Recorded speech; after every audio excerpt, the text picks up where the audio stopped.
율기 공부 세 번째 시간인데요. 이 말씀이 우리 특별히 사여전도회에게 주시는 하나님의 말씀이 되시기를 원하고 또 우리 모두에게 하나님이 주시는 말씀이 되시기를 원합니다. 우리가 지난주에 말씀에서 1장 22절 그 마지막 말씀으로 말씀을 마쳤습니다. 나오미와 룻이 베들레헴에 돌아왔을 때 그때가 추수 때였다. 이것이 그 마지막 절이죠. 이 추수 때라고 하는 것은 2장부터 나타날 일들에 대한 암시적인 그러한 말씀입니다. 추수 때가 되었습니다. 첫 번째로는 가난한 사람들도 먹을 것이 없는 사람들도 율법에 의해서 추수 때 떨어진 이삭을 주어서 먹을 수 있는 은혜의 시간이 되었다는 것을 알려주는 그러한 모습입니다. 두 번째는요, 성경의 중요한 진리인데 눈물을 흘리며 씨를 뿌리는 자는 기쁨으로 단을 거둘 수 있는 은혜가 준비되었음을 말씀하고 있습니다. 여러분, 눈물을 흘리며 씨를 뿌릴 때는 힘들지만 그것이 옥토에 떨어져서 많은 열매로 맺힐 것을 믿으시기를 바랍니다. 베들레헴에 도착을 했습니다. 룻은 주저할 수가 없습니다. 바로 일어나서 할 수 있는 일을 하기를 원합니다. 그러나 그녀가 할 수 있는 일이 많지 않지요. 더군다나 룻은 이방 여인입니다. 어떤 길도 별로 없습니다. 룻은 그가 당장 할 수 있는 일에 대해서 최선을 다하게 됩니다. 그것은 율법에 의해서 추수 때 떨어지고 있는 곡식들을 주실 수 있는 일입니다. 그 일을 합니다. 왜냐하면 그 일이 나오미와 룻의 생계와 관련된 일이기 때문에 그 일을 하게 됩니다.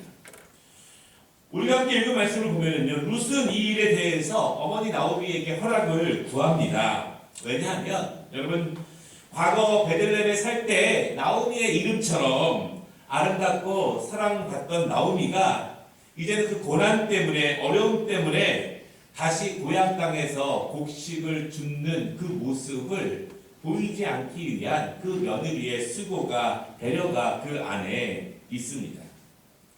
룻은 열심히 곡식을 줍습니다.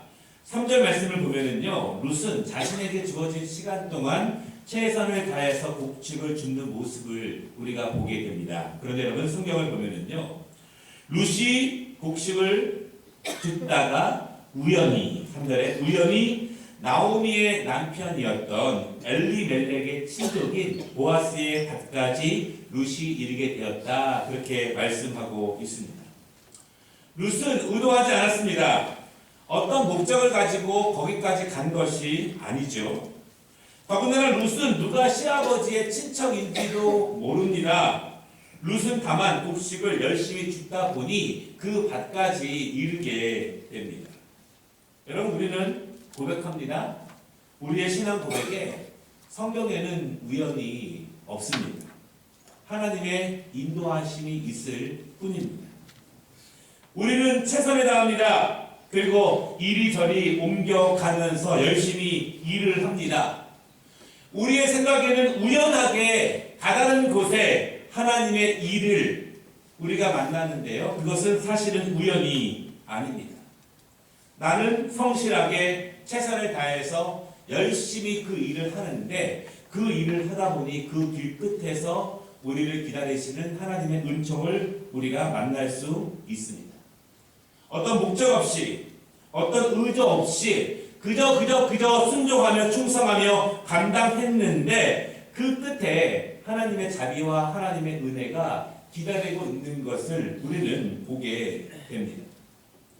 우리가 어떤 의미에서 하나님의 특정한 은혜를 바라고 하나님의 특정한 사랑과 인도하심을 바라는 것도 중요합니다. 그렇게 목적을 놓고 기도하는 것도 중요하지만 최선을 다하면서 한 걸음 한 걸음 나아갈 때 매 시간 성실하게 예배하며 기도하며 사명을 감당하며 성실하게 한 걸음씩 나아갈 때 기다리고 계시는 하나님의 은혜 앞까지 다다르게 되는 우리의 모습을 보게 됩니다. 거기서 비로소 고개를 들어보니 그 밭이 보아스의 밭이더라, 이렇게 말하고 있습니다. 룻은 우연하게 거기까지 이르게 됩니다. 단지 생계를 위해서 열심히 곡식을 주우며 거기까지 오게 됩니다. 홀로 있는 어머니를 모시기 위해서 그 어머니를 부양하기 위해서 고향으로 돌아가지 않고 어머니와 함께 다시 어머니의 고향에 돌아와서 살아가고 있는 그 룻의 삶의 태도를 우리가 보게 됩니다. 여러분 4절부터 보면은요, 룻이 곡식을 주울 때 그 모습을 보아스가 보게 되는데요.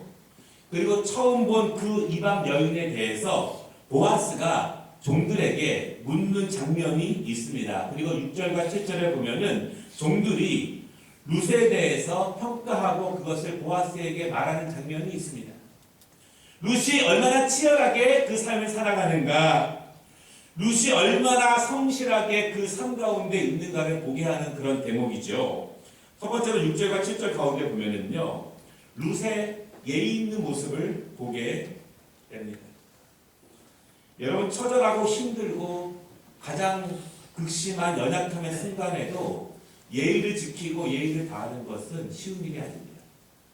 가장 분노가 일어나고 가장 견디기 힘든 시간에도 예의를 다하는 것은 참된 그리스도인의 아름다운 성품의 모습이라고 볼 수 있습니다. 당시 율법에 의해서 가난한 사람들이 추수 때 밭에 와서 곡식을 주울 수 있습니다. 그것은 성경의 법칙이자 하나님의 뜻이고 당시에 문화적으로 그렇게 정착이 되어 있습니다. 그렇다고 해서 고마움을 갖지 말라는 것은 아닙니다. 은혜를 당연하게 받는 습관이 들다 보면 무례가 그 안에 싹트게 되고 무례가 그 사람의 인격이 되고 삶이 됩니다. 은혜는 선물로 주어주는 것이지만 은혜에는 감사가 있어야 하고 은혜에는 고마워하는 마음이 있어야 합니다. 그렇지 않으면 은혜 손길들이 중단되는 것을 우리는 경험하게 됩니다. 오늘 종의 말에 의하면 룻은 추수하는 일꾼들에게 이삭을 줄 수 있도록 허락을 구합니다. 당연한 것이지만 율법에 기록된 것이지만 추수하는 사람들도 종이지만 룻은 예의를 갖춰서 은혜를 구하는 모습을 보게 됩니다. 두 번째는 룻의 부지런함인데요. 종교의 말을 보면 룻은 아침 일찍부터 나와서 밭에서 곡식을 줍는다 그렇게 말을 하죠. 편안하게 일하는 것이 아닙니다. 자기 시간에 따라서 일하고 쉬는 것을 자기가 정해서 그렇게 하는 것이 아닙니다. 그것이 중요하다면, 그것이 시급하다면, 그것이 정말 나에게 가장 간절하다면 룻은 아침 일찍부터 나와서 곡식을 줍는 모습을 종들이 보게 됩니다. 가장 간절하다면 거기에 모든 최선을 다할 수 있습니다. 최선을 다하지 않는다면 그 마음의 간절함의 정도가 그렇게 심각한 것은 아닐 수도 있습니다. 세 번째, 룻의 성실함을 보게 됩니다. 종들의 말에 의하면 룻은 잠시 집에 가서 쉰 것을 제외하곤 아마도 혼자 계신 어머니와 함께 점심을 들기 위함이 아닌가 생각이 되는데요. 지금까지 쉬지 않고 일하고 있다, 그렇게 종들이 보아스에게 보고를 합니다. 보아스의 밭은 큰 밭입니다. 아주 부유한 사람들입니다. 그리고 아주 많은 가난한 사람들이 곡식을 줍고 있습니다. 그러나 종들이 보기에도 룻은 부지런하고 성실하게 그의 생계를 위해서 그 일을 감당하고 있다, 그렇게 말합니다. 룻의 삶의 태도를 보게 합니다. 남편을 잃었습니다. 홀로 남겨진 시어머니와 함께 그녀의 나라로 함께 이주하여서 살아가고 있습니다. 충분히 자신의 삶을 자책할 수 있고 부정적으로 삶을 포기하듯이 살 수도 있습니다. 나오미를 원망할 수도 있습니다. 자신의 그러한 인생을 자책할 수도 있습니다. 그럼에도 불구하고 자기 자신에게 주어진 그 일을 아주 작은 일이지만 생계에 급급하여서 가장 낮은 일이기도 하지만 은혜가 아니면 자비가 아니면 살아갈 수 없는 일이기도 하지만 그것에 대해서 최선을 다하는 룻의 모습을 우리는 보게 됩니다.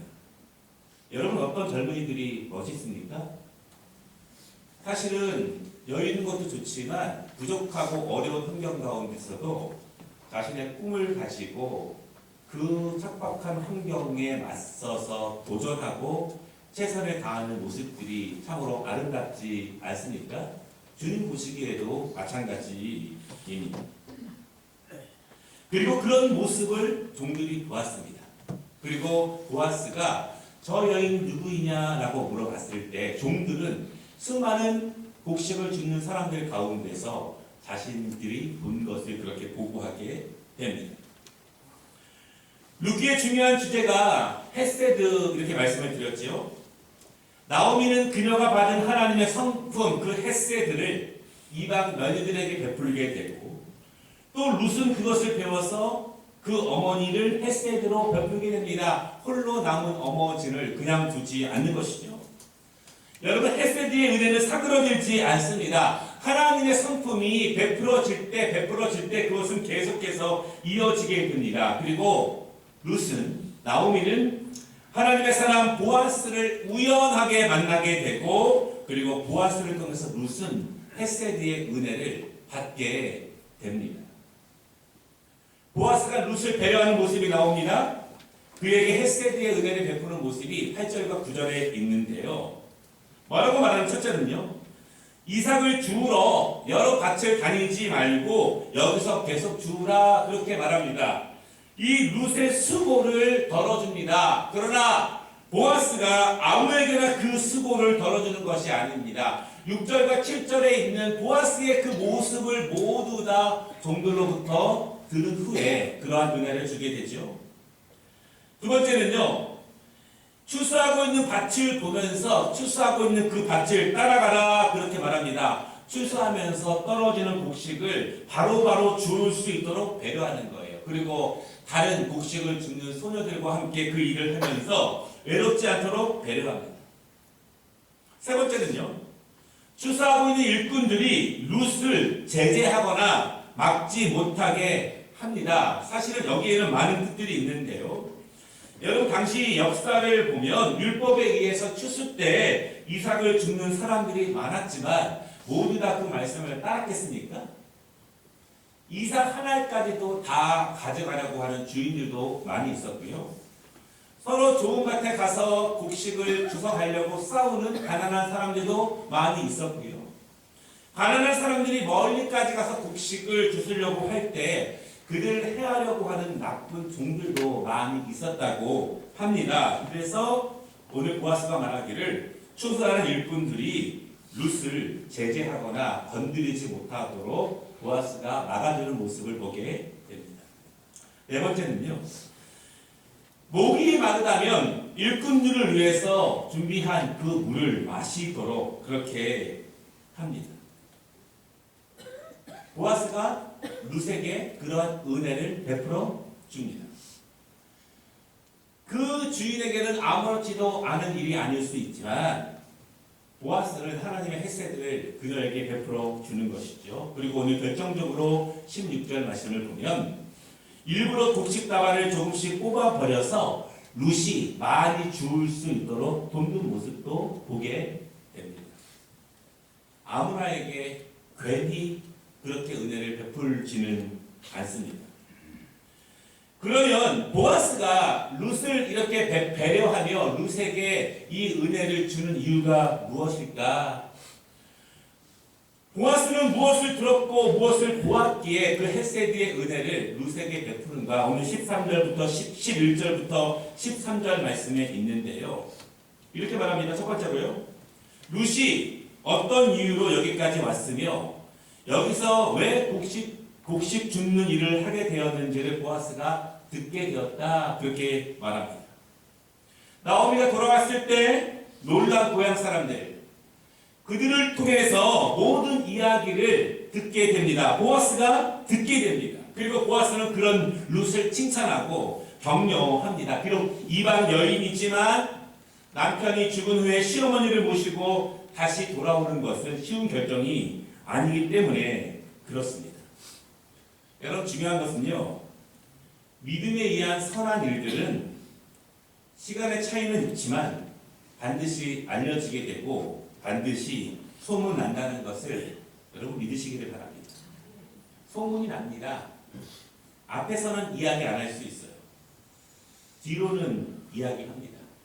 저 사람이 얼마나 선하고 얼마나 아름다운지 그리고 그렇지 않은지를 이야기하게 됩니다. 하나님의 뜻 가운데에서 일하게 되는 이러한 인애와 자비로운 행실들은 믿음의 사람들을 위해서 소문이 난다는 것을 물론 하나님이 알고 있지만 믿음의 사람들에게 있어서 인정받게 되는 모습을 우리가 보게 됩니다. 두 번째요. 보아스가 말하기를 룻이 행한 이 모든 일이 하나님 보시기에 선한 일이다 그렇게 말합니다. 그리고 하나님께서 룻에게 보답해 주시기를 원합니다. 그리고 오늘 또한 말씀을 보면은요. 룻이 하나님의 날개 아래에서 보호받고 상받기를 원한다 그렇게 말합니다. 하나님께서 룻의 결정, 룻의 믿음, 룻의 섬김 그리고 열심히 일하는 룻을 복 주실 것이다. 오늘 여러분 룻이 준 양이 나오는데요. 곡식의 양이 17절 보면은 한 에바의 양을 주었다 그렇게 말합니다.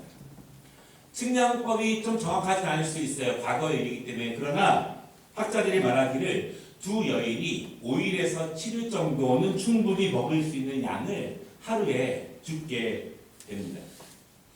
룻이 열심히 일한 결과고 동시에 보아스의 헤세드의 은혜가 더해진 결과입니다. 말씀 마치겠습니다. 우리는 우연이라고 생각할 수 있습니다. 그러나 우리가 그 일을 충성과 성실로 나아갈 때, 믿음으로 나아갈 때 우리가 생각하는 그 걸음은 자동적으로 성령님께서 준비하신 은혜의 길로 나아가게 됩니다. 사람들은 그것을 우연이라고 말할 수 있지만 우리의 길이 충성과 성실로 나아간다면 그 길은 자동적으로 하나님이 준비하고 계시는 헤세드의 은혜의 길로 인도한다는 사실을 여러분 믿으시기를 바랍니다. 충성과 성실로 나아가면 자동적으로 그 길로 나아가게 됩니다. 왜냐하면 그것이 하나님의 성품이기 때문에 그렇습니다. 여러분 우리가 성실과 충성으로 나아가고 최선을 다해 일해도 부족할 수 있습니다. 채워지지 않는 부분이 분명히 있을 수 있어요. 그것을 하나님이 채워주십니다. 믿음의 사람 보아스를 우연처럼 준비시키시고 그를 통해서 성실과 충성과 개인의 믿음으로 채우지 못한 그 나머지를 하나님께서 넉넉하게 채워주심을 믿으시기를 바랍니다. 이 은혜가 우리 모든 사여전도회와 우리 모든 성도들에게 임하는 한 주간 되시기를 주님의 이름으로 축복합니다. 기도하겠습니다.